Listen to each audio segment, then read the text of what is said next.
Okay, age before beauty. Eric, how you doing? Good. How are you, Bob? I'm good. Hey, the NCAA, the first net ranking came out today, and I know it's early and everything, but you guys are 25, quite a bit lower than the AP. But I think that, weird as it sounds, that Louisville game is hurting your strength of schedule because they're like 361 because they're 0-8. But just wonder what your thought is on the initial net ranking and being 25. Yeah, I think that the net, changes drastically once we get into SEC play because of, the seasons that so many SEC schools are having. So I think our net, we have the potential to rise in that, certainly depending on our play. But I do think this time last year that our our net was last year at this time. So just got to, how do we beat UNCG on tomorrow night? Is it weird, because given Louisville's obviously historical strength as a program, is it just weird to think how low they are and how that's basically hurting your strength of schedule? And you obviously didn't schedule them; you're matched up with them, but you think Louisville would help your schedule, not drag it down like an anchor.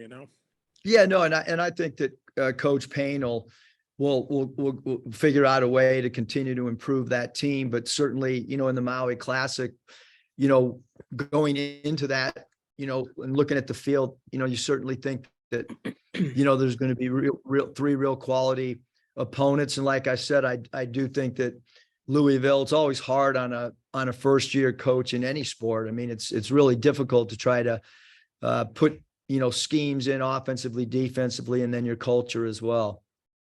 And then the AP poll, where all the smart guys are. I think there's 6 SEC teams ranked.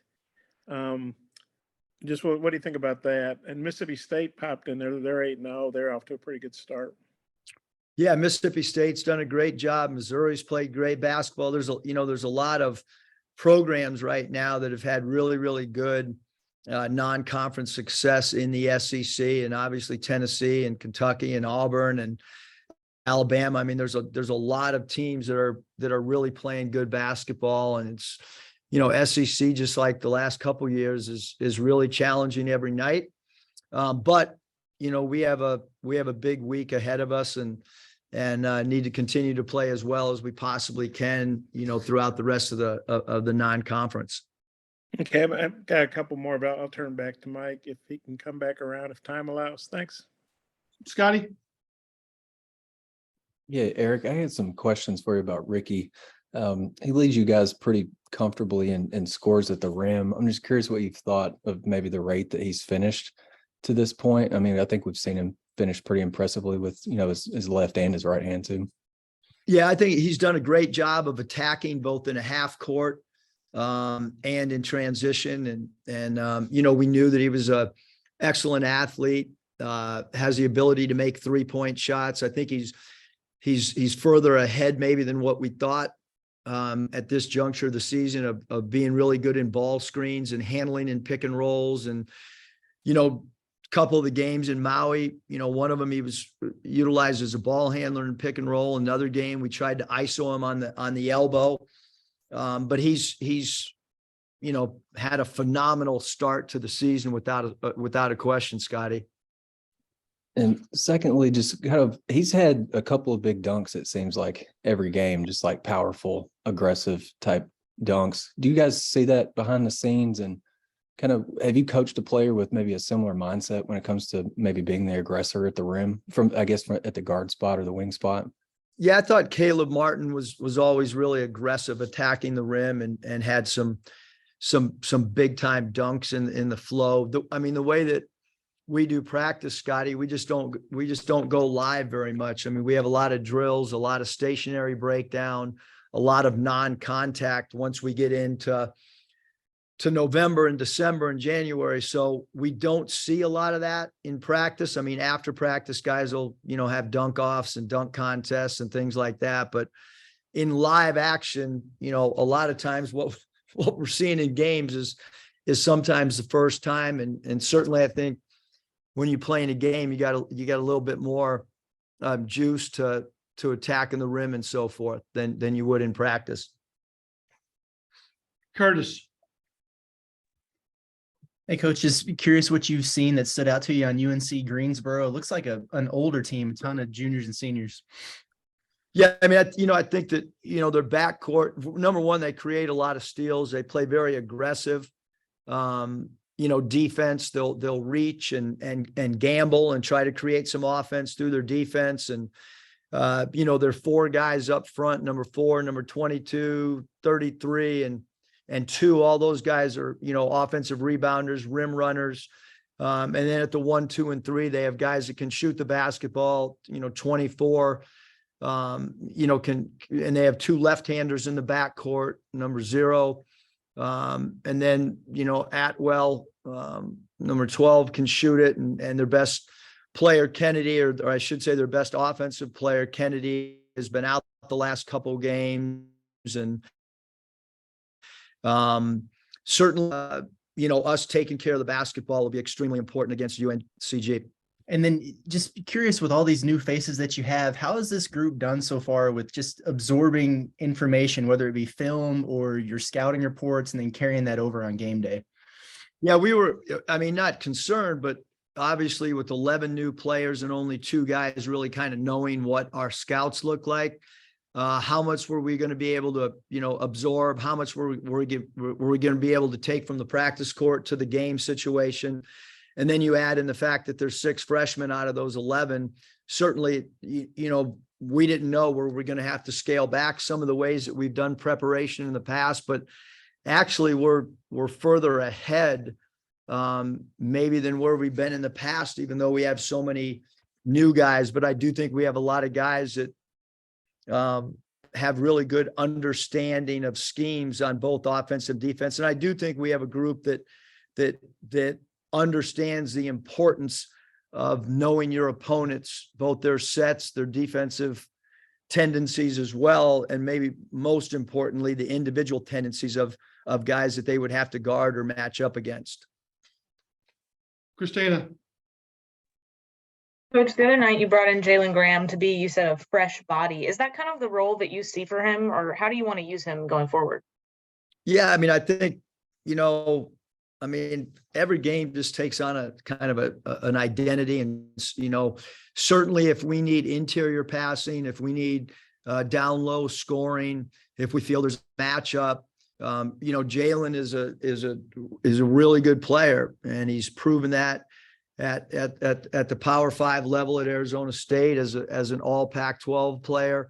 I thought he had a great week of practice last week, and but certainly the opportunities that he's been given offensively, he's done a really, really good job. And then, I thought defensively, in his minutes, he led us in taking charges, and I thought he did a really good job defensively last game as well.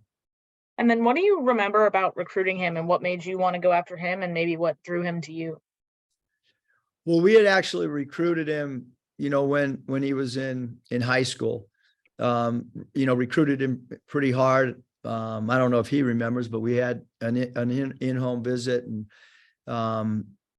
so in high school, I thought, he was a great shot blocker in high school, a great runner of the floor, had the soft touch that we see now. I think he's always had good footwork, but his footwork in the post right now is he's really hard to guard in a one-on-one situation, because he's got a great spin move, and he does a good job of feeling the defense and going the opposite way of where a defender might be trying to influence him.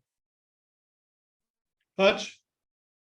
Yeah, Coach, Nick told us after the game that his knee was a little bit sore, that he was going to get some rehab. I'm curious how you've seen him respond and how he looks after getting his first real action the other night. Yeah, today, today's first time we're getting back on the floor and doing some live stuff, and not live, but defending what we will see. But I think he's fine. I haven't gotten any text or anything of anything other than just what was anticipated.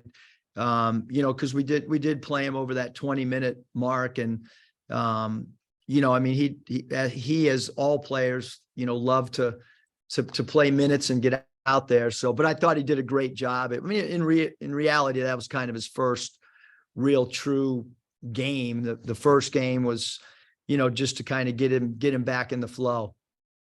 And also the other night, you said this is probably the deepest team you've had just from a numbers standpoint. Do you see yourself finding a way to play 10 guys in a game, or could it be just 7 guys and those 7 guys change from game to game?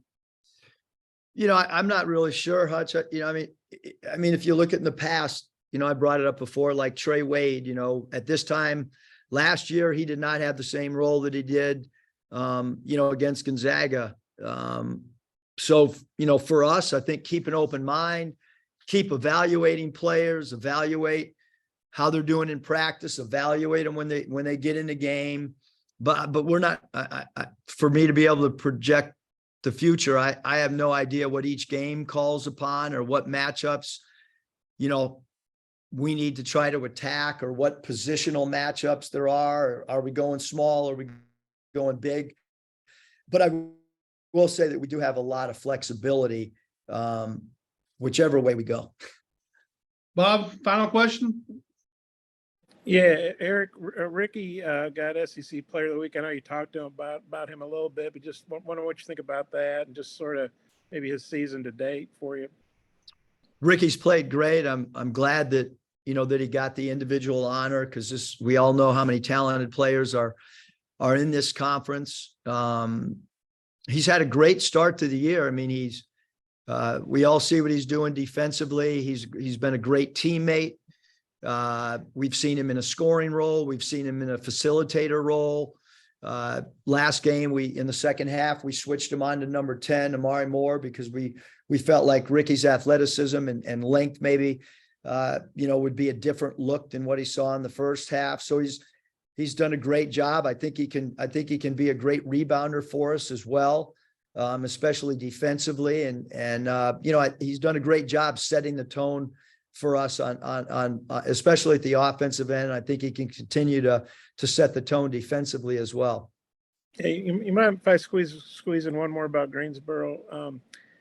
Kennedy, I checked. He's supposed to be back. He's their leading scorer. What have you seen from him, and what kind of boost does that give them having him back? Yeah, he can really score the basketball. He can shoot it from 3. He's good in transition. He's a good rebounder for his size. Obviously, he's their best offensive player numbers wise. And so he does change the complexion of the game for them for sure, especially from an offensive standpoint. Sorry, Hey, Andrew Ellis. Did you have one real quick? Quick. Yeah, I did. Good. Yeah, Coach, in the preseason, you talked about how, when you guys would go live in practice, one group would kind of pull away from the other. And, in the Texas game exhibition, we saw the bad end of that, but now you're starting to see that spurt ability benefit you guys against some of these other opponents. Just how encouraging is it to see, especially when you play somewhere like Bud Walton, where your team can kind of just overwhelm teams in a stretch of time? Yeah, I think the biggest thing, especially at home right now, early in the season, is just how do we wear people down? But certainly we can play in spurts. The way that we've jumped in our 3-point percentage, been a pretty drastic jump over the last, couple games, and our numbers across the nation continue to improve on both sides of the ball. So yeah, I mean, I think this team is playing with more comfort, understanding each other, and I think we're better, now than we were in that exhibition game. And I think we just need to continue to grow. All right. Thanks, guys. Appreciate it. Thanks.